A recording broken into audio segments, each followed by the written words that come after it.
Alphabet Attributes.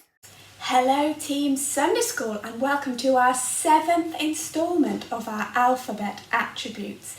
Now then, I wonder if you can have a go at doing the actions with me. We've had A for Almighty, and B for Beautiful, and C for Creator, and D for Divine Standard, and E for Eternal, and F for Faithful. And today we're going to do G for Gracious. Can you sign that with me? G, God is gracious. Now then, what does gracious mean? Well, it means full of grace. And to explore that a bit further, we're going to have another think about covenants. Can you remember in F for Faithful, Emma talked about covenants being a promise. Now that's right, a covenant is a promise agreement between two people or two groups. So imagine this. Samuel, Rose, where are you? Yeah? Oh my goodness, look at this bedroom. What a mess. What on earth have you been doing? Right, I tell you what, if you all do some super tidying of this room this morning, this afternoon we can all watch a film together. How about that? Yeah! Thank you! Okay, I wonder if you noticed in that clip I made a covenant with my children. I said that they could watch a film in the afternoon if they did... What did they have to do? That's right, they had to tidy their rooms. Now imagine this happened. Are you going to do any tidying, Elspeth? No, I won't do any tidying. Me neither. I hate tidying! Now that was a bit shocking, wasn't it? Do you think Elspeth and Samuel and Rose will be able to watch the film? No, me neither. But wait a minute, didn't I promise that they could watch the film?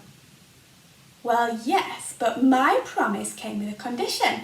In order to watch the film, they had to do the tidying. They didn't do the tidying, so they can't watch the film. That's only fair, isn't it? Think back to the beginning of the world when God made Adam and Eve and said they could live in a beautiful garden and walk and talk with him every day. He provided for them great things to do and to see and to eat. And he gave them one rule, which if they kept, they could stay alive forever and be happy forever. He promised to look after them. It was kind of a covenant between God and his people. But Adam and Eve didn't keep that rule, did they? They broke their side of the covenant. So they couldn't stay in the garden anymore, and they couldn't live forever anymore. And worst of all, they couldn't walk and talk with God anymore. They used to be his friends, but now they were his enemies.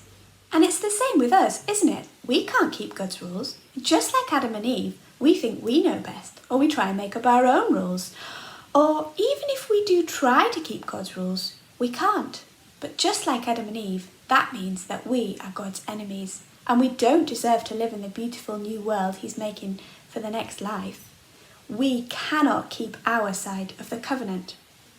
But that is where grace comes in. Grace is a gift to someone who absolutely doesn't deserve it. So, do you remember that messy room? Imagine that I tidied it up instead of Elspeth and Samuel and Rose. Have a look at this. And imagine that I didn't just tidy it up, but I said that they could watch that movie anyway and have a delicious feast.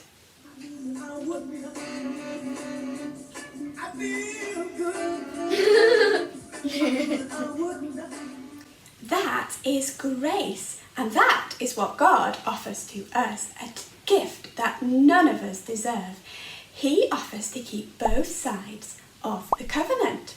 Now, to be friends with God, we need to be righteous. We need to be perfect. So, God makes a righteousness that we can put on.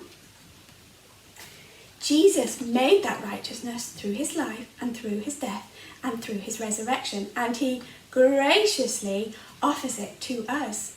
So when we trust in Jesus, we can put on that righteousness, and that means that one day we can walk into heaven.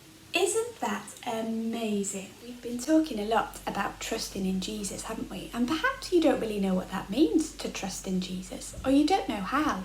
or you don't really feel like it, well, there's great news, because it tells us in the Bible that trust that we have in Jesus is a gift from him. It's a gift from God, and it's a gift that he loves to give. So, if you haven't already, you can ask God to give you a heart that loves Jesus, and he graciously will give you that gift.